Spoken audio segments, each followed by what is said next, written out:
Hello my dear student, welcome back to learn and grow. അപ്പോൾ ഇന്ന് നമ്മൾ discuss ചെയ്യാൻ പോകുന്നത് class 7 chapter 7 science, human body a wonder, circulation, excretion and nervous coordination. Okay, അപ്പോൾ ഇതിൻ്റെ part 1 and 2 already upload ചെയ്തിട്ടുണ്ടായിരുന്നു, circulation and excretion. Okay, അപ്പോൾ ഇന്ന് നമ്മൾ എടുക്കാൻ പോകുന്നത് നെർവസ് സിസ്റ്റമാണ്. അപ്പോൾ ഇതിൻ്റെ മുമ്പത്തെ ക്ലാസ് കാണാത്തവരുണ്ടെങ്കിൽ തീർച്ചയായും കാണാം. ഓക്കെ, ഇതിൻ്റെ സയൻസിൻ്റെ എല്ലാ ചാപ്റ്ററിൻ്റെയും പ്ലേലിസ്റ്റ് എൻ്റെ ചാനലിൽ അവൈലബിൾ ആണ്. ഓക്കെ, അപ്പോൾ നമുക്ക് നോക്കാം. Nervous system.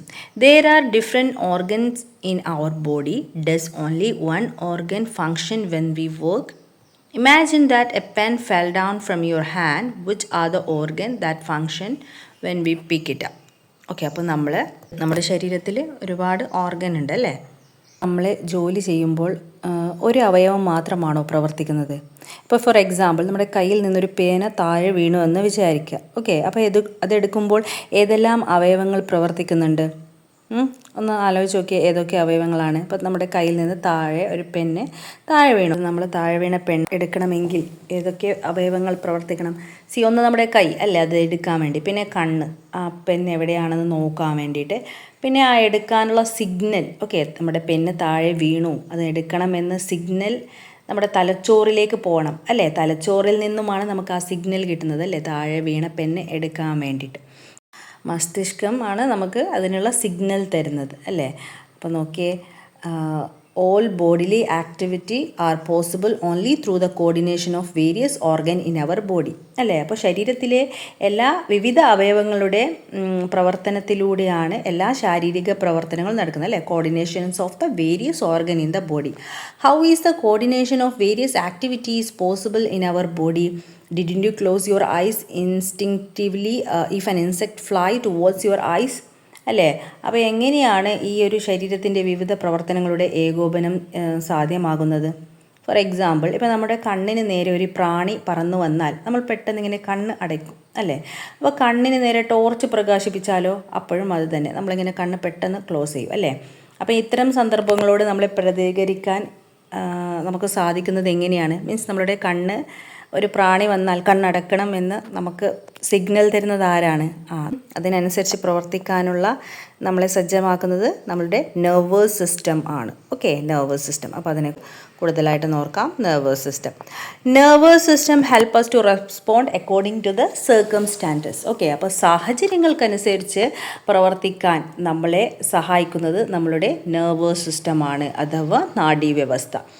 It composed of brain, spinal cord and nerves. അപ്പോൾ എന്തൊക്കെ അടങ്ങിയിട്ടുണ്ട്? നാഡീവ്യവസ്ഥ അഥവാ നെർവസ് സിസ്റ്റം എന്ന് വെച്ചാൽ brain, spinal cord and nerves. Okay, brain is the most important organ in the body. അപ്പോൾ ശരീരത്തിലെ ഏറ്റവും പ്രധാനപ്പെട്ട അവയവമാണ് ബ്രെയിൻ അഥവാ മസ്തിഷ്കം. It is protected inside the skull. Okay, അപ്പോൾ തലയോട്ടിക്കകത്താണ് മസ്തിഷ്കമുള്ളത് അല്ലേ, ബ്രെയിൻ ഉള്ളത്, നമുക്ക് എല്ലാവർക്കും അറിയാം. അപ്പോൾ അത് ആ തലയോട്ടി ഈ മസ്തിഷ്കത്തെ പ്രൊട്ടക്റ്റ് ചെയ്ത് വെച്ചിരിക്കുന്നു. Some of the major function of the brain are. ഇനി നമ്മളുടെ ബ്രെയിനിൻ്റെ മേജർ ഫങ്ഷൻ എന്തൊക്കെയാണെന്ന് നോക്കാം. To control movement over various muscles of the body. To control movement over various muscles of the body. വിവിധ പേശികളുടെ ചലനത്തെ നിയന്ത്രിക്കുക. Muscles of the body. പിന്നെ coordinate all activities of the body and give instructions to the cell. Okay, ശരീരത്തിലെ എല്ലാ ആക്ടിവിറ്റിയെയും coordinate ചെയ്ത് നമ്മുടെ സെൽസിന് instruction കൊടുക്കുന്നതൊക്കെ ചെയ്യുകയും. The brain is the centre of vision, hearing, memory, intelligence, imagination and emotions. Okay, the brain is the center of, അതിൻ്റെ കേന്ദ്രമാണെന്നാണ് പറയുന്നത്. Hearing, memory, intelligence, imagination and emotions അല്ലേ, ഇതിൻ്റെയൊക്കെ പ്രഭവ കേന്ദ്രം എന്ന് പറയുന്നത് നമ്മുടെ മസ്തിഷ്കമാണ്, ബ്രെയിനാണ്. Even the most modern computer are less efficient than a human brain. Okay, അപ്പോൾ നമ്മുടെ ആധുനിക കമ്പ്യൂട്ടർ ഉപകരണം പോലും ഈ മസ്തിഷ്കത്തിൻ്റെ പിറകിലാണെന്നാണ് പറയുന്നത്. Okay, a computer has the ability to work only according to the program software. അപ്പോൾ ഒരു കമ്പ്യൂട്ടറിന് മുൻകൂട്ടി തയ്യാറാക്കി വെച്ച സോഫ്റ്റ്വെയർ അനുസരിച്ച് മാത്രമേ പ്രവർത്തിക്കാൻ പറ്റൂ അല്ലേ, നമ്മൾ അതിലേത് സോഫ്റ്റ്വെയർ ആണോ കയറ്റിയിട്ടുള്ളത് അതിനനുസരിച്ച്.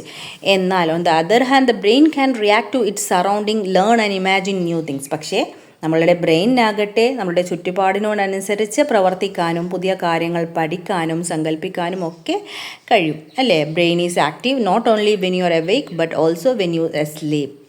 അപ്പോൾ നമ്മൾ ഉണർന്നിരിക്കുമ്പോൾ മാത്രമല്ല ഉറങ്ങുമ്പോഴും നമ്മളെ ബ്രെയിന് ആക്റ്റീവായിട്ട് പ്രവർത്തിക്കുന്നുണ്ടാവും. All the body functions are controlled and coordinated by the nervous system. Okay, നമ്മളുടെ എല്ലാ ശാരീരിക പ്രവർത്തനങ്ങളെയും നിയന്ത്രിക്കുകയും ഏകോപിപ്പിക്കുകയും ചെയ്യുന്നത് ഈ ഒരു നെർവസ് സിസ്റ്റമാണ്. The use of alcohol and drugs adversely affect the function of nervous system. അപ്പോൾ മദ്യം, മയക്കുമരുന്ന് എന്നിവയുടെ അമിത ഉപയോഗം ഈ നാഡീവ്യവസ്ഥയുടെ, ഈ നെർവസ് കോർഡിനേഷൻ്റെ പ്രവർത്തനത്തെ സാരമായിട്ട് ബാധിക്കും. ഓക്കെ, അപ്പം നമ്മളിത് വായിച്ചതിൽ നമുക്ക് എന്തൊക്കെ മനസ്സിലായി? അപ്പോൾ ഇതിൻ്റെ കുറച്ച് ക്വസ്റ്റ്യൻസ് താഴെ കൊടുത്തിട്ടുണ്ട്. അപ്പോൾ നമുക്കതൊക്കെ പറയാൻ പറ്റുന്നുണ്ടോ എന്ന് നോക്കാം. What are the main functions of the brain? Okay, അപ്പോൾ ബ്രെയിനിൻ്റെ മെയിൻ ഫങ്ഷൻ എന്തൊക്കെയാണ്? To control movement of various muscles of the body അല്ലേ, വിവിധ പേശികളുടെ ചലനത്തെ നിയന്ത്രിക്കുക. Coordinate all the activities of the body and give instructions to the cell അല്ലേ, എന്താണ് ശരീരത്തിൻ്റെ എല്ലാ പ്രവർത്തനങ്ങളെയും ഏകോപിപ്പിച്ച് കോശങ്ങൾക്ക് വേണ്ട നിർദ്ദേശങ്ങൾ നൽകുക എന്നിവയാണ് ബ്രെയിനിൻ്റെ function. Name the bony covering that protect the brain. Okay, അപ്പോൾ മസ്തിഷ്കം സംരക്ഷിക്കപ്പെട്ടിരിക്കുന്ന കവചത്തിൻ്റെ പേരെന്താണ്? That is bony covering. Skull അല്ലേ, സ്കൽ ആണ്. What are the main part of the nervous system? ഏതൊക്കെയാണ് നെർവസ് സിസ്റ്റത്തിൻ്റെ main part? Brain, spinal cord and nerves. Okay, അപ്പോൾ ഈ നെർവസ് സിസ്റ്റം വളരെ ഇമ്പോർട്ടൻ്റ് ആണ് കേട്ടോ. From the examination point of view also you have to study well. Okay, അപ്പോൾ next നമുക്ക് നോക്കാം അഡോളസൻസ് ആൻഡ് ഹെൽത്ത് എന്ന് വെച്ചാൽ കൗമാരം. അഡോളസൻസ് എന്ന് വെച്ചാൽ കൗമാരം ആൻഡ് ഹെൽത്ത് ആരോഗ്യം. You are growing day by day and are now passing through adolescence. Adolescence is a period is from the age of 10 to 19 years അല്ലേ. അപ്പോൾ അനുദിനം വളർന്നുകൊണ്ടിരിക്കുന്ന നിങ്ങൾ ഇപ്പോൾ കൗമാരത്തിലൂടെയാണ് കടക്കുന്നത് അല്ലേ. നിങ്ങളുടെ പ്രായം എന്ന് പറയുന്നത് കൗമാരകാലമാണ്. അപ്പോൾ കൗമാരത്തിൻ്റെ പ്രായം എന്ന് പറയുന്നത് 10 to 19 years. ഓക്കെ, അതിനിടയിലുള്ളവരെ കൗമാരപ്രായക്കാരെന്ന് പറയും. Biologically it is A period with many peculiarities. As a natural biological process, many physical change occur during this period. Okay, അപ്പോൾ ഈ ഒരു കാലഘട്ടത്തിൽ സ്വാഭാവികമായിട്ട് നമ്മൾക്ക് ശരീരത്തിൽ ഒട്ടേറെ മാറ്റങ്ങൾ സംഭവിക്കും അല്ലേ. അപ്പോൾ ഇതൊരു ബയോളജിക്കൽ പ്രോസസ്സ് അല്ലേ. പിന്നെ ഫിസിക്കൽ ചേഞ്ചസ് ഒക്കെ ഈ ഒരു പീരീഡിൽ നമ്മളൊക്കെ ചെയ്യും. എന്തൊക്കെയാണ്? ബ്രെയിൻ ഡെവലപ്മെൻറ്റ് അല്ലേ. ബ്രെയിൻ ഡെവലപ്മെൻറ്റ്, തലച്ചോറിൻ്റെ വികാസം, sudden increase in the height and weight അല്ലേ, പെട്ടെന്ന് തന്നെ ശരീരത്തിൻ്റെ ഹൈറ്റിലും വെയ്റ്റിലും ഒക്കെ ഉണ്ടാകുന്ന മാറ്റം. ഇൻക്രീസ്ഡ് എഫിഷ്യൻസി ഓഫ് ഗ്ലാൻസ്, പിന്നെ ഗ്രന്ഥികളുടെ, ശരീരഗ്രന്ഥികളുടെയൊക്കെ വളർച്ച ഒക്കെ ഈ ഘട്ടത്തിലെ ഒരു പ്രത്യേകതയാണ്. ഓക്കെ, ഇനി what are the physical changes that during takes place in this period? ഇനി ഫിസിക്കലായിട്ട് എന്തൊക്കെ മാറ്റങ്ങൾ സംഭവിക്കുക? നമ്മുടെ ശരീരത്തിനൊരു ഒട്ടേറെ മാറ്റങ്ങളൊക്കെ സംഭവിക്കുന്നുണ്ട് അല്ലേ. That you can feel also. അപ്പോൾ ഇവിടെ ബോയ്സ് ആൻഡ് ഗേൾസിന് സെപ്പറേറ്റ് ആയിട്ട് ശരീരത്തിൽ സംഭവിക്കുന്ന കൗമാര കാലഘട്ടത്തിലെ ശരീരത്തിലുണ്ടാവുന്ന മാറ്റങ്ങൾ ഇവിടെ കൊടുത്തിട്ടുണ്ട്. അപ്പോൾ നോക്കാം, എന്താണ് റാപ്പിഡ് ഗ്രോത്ത് അല്ലേ, രണ്ടിലും വളർച്ച ത്വരിതപ്പെടുന്നുണ്ട് ബോയ്സ് ആൻഡ് ഗേൾസിൽ. പിന്നെ ബോയ്സിൽ fast growth of reproductive organ അല്ലേ, റീപ്രൊഡക്റ്റീവ് ഓർഗൻ പ്രത്യുൽപാദന അവയവങ്ങളുടെ വളർച്ച വേഗത്തിലാകുന്നുണ്ട്. ഇനി ഗേൾസിലാണെങ്കിലോ fast growth of breast and reproductive organ അല്ലേ, ബ്രസ്റ്റിൻ്റെയും അതുപോലെ തന്നെ റീപ്രൊഡക്റ്റീവ് ഓർഗൻ്റെയൊക്കെ ഗ്രോത്ത് ഫാസ്റ്റർ ആവുന്നുണ്ട്. പിന്നെ hair development around the reproductive organ under arms, chest and face അല്ലേ. Girls also hair development around the reproductive organ and under arms. Okay, then voice get deeper, ശബ്ദത്തിൻ്റെ ഗാംഭീര്യം. ആൺകുട്ടികളിലാണെങ്കിൽ നമുക്കറിയാം ഒരു പ്രായം കഴിഞ്ഞാൽ ശബ്ദത്തിന് ഒരു കട്ടി കൂടും അല്ലേ, ഗാംഭീര്യം കൂടും. പക്ഷേ പെൺകുട്ടികളിലാണെങ്കിലോ ശബ്ദം ബിക്കം സ്വീറ്റർ, വോയിസ് കുറച്ചും കൂടി സ്വീറ്റർ ആവും. ഇനി സ്റ്റാർട്ട് സ്പെർമാറ്റോജനസിസ്, ബീജോൽപാദനം ആരംഭിക്കുന്നു. ദെൻ ഗേൾസിൽ start ovulation and menstrual cycle, അണ്ടോൽപാദനവും അതുപോലെ തന്നെ മെൻസസ്, ഓക്കെ, മെൻസ്ട്രൽ സൈക്കിളൊക്കെ സ്റ്റാർട്ട് ചെയ്യുന്നു. അപ്പോൾ ഇതൊക്കെയാണ് എന്താണ് ഫിസിക്കലായിട്ടുള്ള പെൺകുട്ടികളുടെയും ആൺകുട്ടികളുടെയും ശരീരമാറ്റങ്ങൾ. ഓക്കെ, അപ്പോൾ ഇനി മെൻസ്ട്രേഷൻ എന്താണ്? മെൻസ്ട്രേഷൻ, ആർത്തവം എന്ന് പറയുന്നത് നോക്കാം. Many kind of preparation for reproduction takes place in the uterus of the woman every month. Okay, അപ്പോൾ എല്ലാ മാസവും എന്താണ് പ്രത്യുൽപാദനത്തിനുള്ള പല ഒരുക്കങ്ങളും ഒരു സ്ത്രീയുടെ ശരീരത്തിൽ അഥവാ ഗർഭാശയത്തിലൊക്കെ നടക്കുന്നുണ്ട് അല്ലേ. Numerous blood vessels and tissues develop in the inner layer of uterus. അപ്പോൾ ഗർഭാശയത്തിൻ്റെ ഉള്ളിൽ ധാരാളമായിട്ടുള്ള ടിഷ്യൂസും ബ്ലഡ് വെസൽസൊക്കെ ഉണ്ട്. If pregnancy does not happen, this preparation become fertile, then the newly formed blood vessels and tissue collapse. Blood vessels and tissue shedded off from the uterine wall get expelled from the body along with the blood. This process is called menstruation. Newly ഉണ്ടായ blood വെസൽസും ടിഷ്യൂസും ഒക്കെ എന്താവും? Collapse ആവും. Okay, അതൊക്കെ പൊട്ടിപ്പോവും. അങ്ങനെ ഈ blood വെസൽസും ടിഷ്യൂസും എന്താവും? Uterine വാളിൻ്റെ പുറത്തേക്ക് get expelled from the body along with the ബ്ലഡിൻ്റെ ഒപ്പം ഈ ടിഷ്യൂസൊക്കെ എന്താണ്? പുറത്തേക്ക് വരും. അപ്പോൾ this process is called menstruation. അപ്പോൾ ഈ ഒരു പ്രോസസ്സിനെയാണ് എന്ത്? മെൻസ്ട്രേഷൻ അല്ലെങ്കിൽ ആർത്തവം എന്ന് പറയുന്നത്. Okay, the menstrual bleeding may last for 7 days. Some people may experience severe abdominal pain. അപ്പോൾ ഈ ഒരു മെൻസ്ട്രൽ ബ്ലീഡിങ് ആണ് ഒരു 7 days വരെയാണ് ഉണ്ടാവുന്നത്. ചില ആൾക്കാർക്ക് ഭയങ്കരമായിട്ടുള്ള അബ്ഡോമിനൽ പെയിനും വോമിറ്റിംഗ് അല്ലേ, ഛർദി, പിന്നെ ബാക്ക് പെയിൻ, ലെഗ് ക്രാമ്പ്, ഇങ്ങനെയൊക്കെ ഈ മെൻസ്ട്രേഷൻ്റെ സമയത്ത് അനുഭവപ്പെടാം. Some people may also develop excessive anger and anxiety during this period. Okay, അപ്പോൾ ചില ആൾക്കാർക്ക് ഭയങ്കര അമിതമായ ദേഷ്യവും ഉത്കണ്ഠയും ആങ്സൈറ്റിയും ഒക്കെ ഈ ഒരു സമയത്ത് അനുഭവപ്പെടാറുണ്ട് അല്ലേ. അപ്പോൾ എന്താണ് മെൻസ്ട്രേഷൻ എന്ന് വെച്ചാൽ ഈ കൗമാര കാലഘട്ടത്തിൽ ഒരു സ്ത്രീയുടെ ശരീരത്തിലുണ്ടാകുന്ന മാറ്റങ്ങൾക്ക് വിധേയമായി ആർത്തവം സംഭവിക്കുന്നുണ്ട് അല്ലേ. മെൻസ്ട്രേഷൻ അതെന്താണെന്നാണ് നമ്മളിപ്പോൾ പറഞ്ഞത്. അപ്പോൾ menstruation cycle is a normal physiological process that occur in every 28 days. Okay, അപ്പോൾ ഈ മെൻസ്ട്രേഷൻ എന്ന് പറയുന്നത് it is a normal physiological പ്രോസസ്സാണ്. ഒരു ശാരീരിക പ്രക്രിയയാണ് ഓരോ 28 days കൂടുമ്പോഴും അല്ലേ. There may be slight variation this. അപ്പോൾ ഈ 28 ദിവസങ്ങളെന്ന് പറയുമ്പോൾ അതിന് വേരിയേഷൻസ് ഉണ്ടാവാം. ഇനി consult doctor if your menstruation cycle is irregular. ഇത് കൃത്യമല്ലെങ്കിൽ, ഓക്കെ, ദ മെൻസ്ട്രേഷൻ സൈക്കിൾ കൃത്യമല്ലെങ്കിൽ ഡോക്ടറെ സമീപിക്കേണ്ടതാണ്. It is a normal biological പ്രോസസ്സാണ് അല്ലേ. ഓക്കെ, അപ്പം മെൻസ്ട്രൽ ഹൈജീൻ, ആർത്തവ ശുചിത്വം. ഓക്കെ, ഈ ആർത്തവ കാലത്ത് പാലിക്കേണ്ട ശുചിത്വങ്ങൾ എന്തൊക്കെയാണ്? What method do girls adopt to manage menstrual blood? അപ്പോൾ ആർത്തവ കാലത്ത് ഉണ്ടാകുന്ന രക്തസ്രാവം ത്തിന് പെൺകുട്ടികൾ എന്തൊക്കെ മാർഗങ്ങളാണ് സ്വീകരിക്കുന്നത് അല്ലേ? സാനിറ്ററി പാഡ്സ്, സാനിറ്ററി നാപ്കിൻ അല്ലേ. ഇപ്പോൾ മെൻസ്ട്രൽ കപ്സൊക്കെ മാർക്കറ്റിൽ അവൈലബിൾ ആണ് അല്ലേ. അപ്പോൾ discuss the advantages and disadvantages of using sanitary napkin during menstrual period. അപ്പോൾ ഈ സാനിറ്ററി നാപ്കിനൊക്കെ യൂസ് ചെയ്യുന്നതിൻ്റെ അഡ്വാൻറ്റേജസും ഡിസ്അഡ്വാൻറ്റേജസും ഒക്കെ എന്താണെന്ന് ബോക്സിൽ എഴുതാനാണ് പറഞ്ഞിരിക്കുന്നത്. ഓക്കെ, അപ്പോൾ അഡ്വാൻറ്റേജസ് എന്ന് പറയുമ്പോൾ ഈസി ടു യൂസ് അല്ലേ, യൂസ് ചെയ്യാൻ ഈസിയാണ്. പിന്നെ fewer chances of infection if changes regularly അല്ലേ. അപ്പോൾ റെഗുലറായിട്ട് ചേഞ്ച് ചെയ്യുന്നുണ്ടെങ്കിൽ ഒരു 5 hours കൂടുമ്പോൾ ചേഞ്ച് ചെയ്യുന്നുണ്ടെങ്കിൽ ഈ നാപ്കിൻ എന്താണ് ഇൻഫെക്ഷനൊക്കെ ഉണ്ടാവാനുള്ള ചാൻസസ് കുറവാണ്. പിന്നെ ഡിസ്അഡ്വാൻറ്റേജസ് എന്ന് പറയുമ്പോൾ ഡിഫിക്കൽട്ടി ഇൻ ഡിസ്പോസിങ് അല്ലേ, ഡിസ്പോസ് ചെയ്യാനായിട്ട് ഡിഫിക്കൽട്ടിയാണ്, വേസ്റ്റ് മാനേജ്മെൻറ്റ് എന്ന് പറയുന്നത് അല്ലേ. പിന്നെ they are not budget friendly അല്ലേ. അപ്പോൾ ബഡ്ജറ്റ് ഫ്രണ്ട്ലി അല്ല, നമ്മൾ 1 time യൂസാണ് അല്ലേ. ഓക്കെ, ഇനി നെക്സ്റ്റ് നോക്കാം menstrual cup.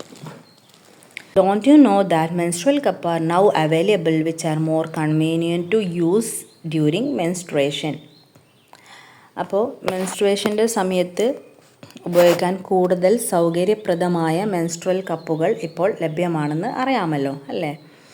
Discuss with health worker and learn more about the use of menstrual cup and Adolescence hygiene. Okay, അപ്പോൾ നിങ്ങളുടെ ഹെൽത്ത് വർക്കേഴ്സിനോട് ചോദിച്ചിട്ട് ഈ മെൻസ്ട്രൽ കപ്പിൻ്റെ ഉപയോഗ രീതിയും അപ്പോൾ കൗമാരകാലത്തെ ശുചിത്വം എന്നിവയെപ്പറ്റി കൂടുതൽ മനസ്സിലാക്കാനാണ് പറഞ്ഞിട്ടിരിക്കുന്നത്. What are the benefit of using menstrual cup, discuss and record them in the science diary. Okay, അപ്പോൾ ഈ മെൻസ്ട്രൽ കപ്പ് ഉപയോഗിക്കുന്നത് കൊണ്ടുള്ള മേന്മകൾ എന്തൊക്കെയാണെന്ന് നിങ്ങളുടെ സയൻസ് ഡയറിയിൽ എഴുതാനാണ് പറഞ്ഞിട്ടുള്ളത്.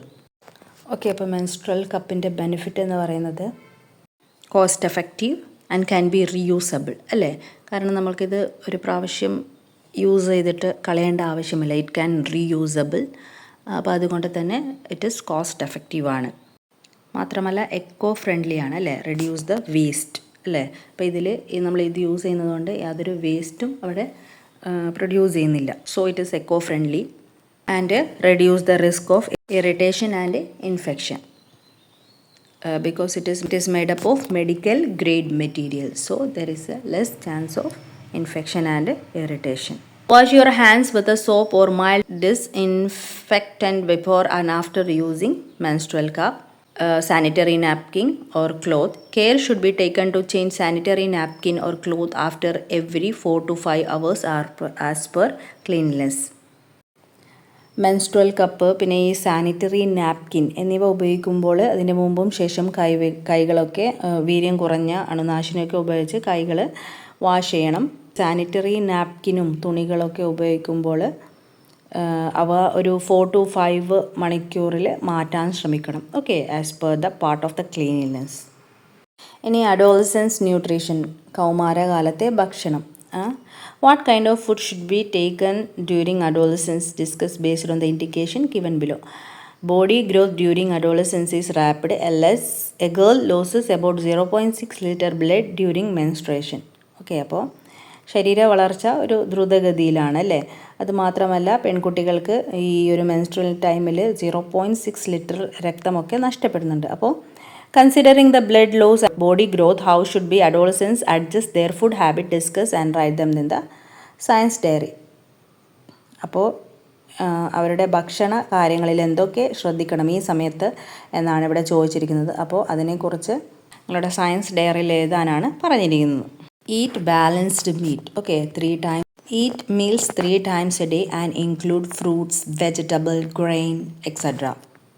And also drink plenty of fluids. Okay, ധാരാളമായിട്ട് വെള്ളം കുടിക്കേണ്ട ആവശ്യമുണ്ട്. 6 to 8 glasses of water a day and also low fat milk.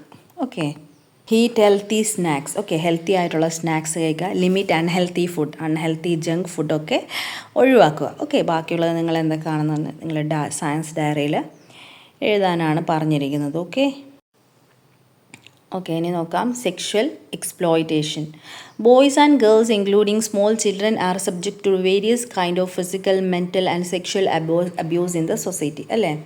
അപ്പോൾ ചെറിയ കുട്ടികൾ ഉൾപ്പെടെ സമൂഹത്തിലെ ആൺകുട്ടികൾക്കും പെൺകുട്ടികൾക്കും പലവിധ ശാരീരിക, മാനസിക, ലൈംഗിക പീഡനങ്ങൾക്കൊക്കെ വിധേയരാകാറുണ്ട് അല്ലേ? അപ്പോൾ ദേ often become victim of abuse in their own home, relatives, houses, vehicles, school and other public places. സ്വന്തം വീടുകളിൽ, ബന്ധു വീടുകൾ, അല്ലെങ്കിൽ വാഹനങ്ങൾ, വിദ്യാലയങ്ങൾ, പൊതുസ്ഥലങ്ങൾ, ഇങ്ങനെയൊക്കെ ഉള്ള തുടങ്ങിയ ഇടങ്ങളിലൊക്കെ വെച്ചിട്ടും പീഡനങ്ങൾക്ക് you need to be careful about the following type of people while interacting with relatives, classmates, friends and strangers. Okay, അപ്പോൾ ബന്ധുക്കൾ, സഹപാഠികൾ, കൂട്ടുകാർ, പിന്നെ നമ്മൾക്ക് അപരിചിതരായിട്ടുള്ള ആൾക്കാരിൽ അവരുടെയൊക്കെ ആയിട്ട് അടുത്തിടപഴകുമ്പോൾ നമ്മൾക്ക് കുറേ കാര്യങ്ങൾ നമ്മൾ ശ്രദ്ധിക്കേണ്ടതുണ്ട്. അപ്പോൾ അതെന്തൊക്കെയാണെന്ന് താഴെ കൊടുത്തിട്ടുണ്ട്, നമുക്ക് നോക്കാം. Those who try to touch your body parts without permission.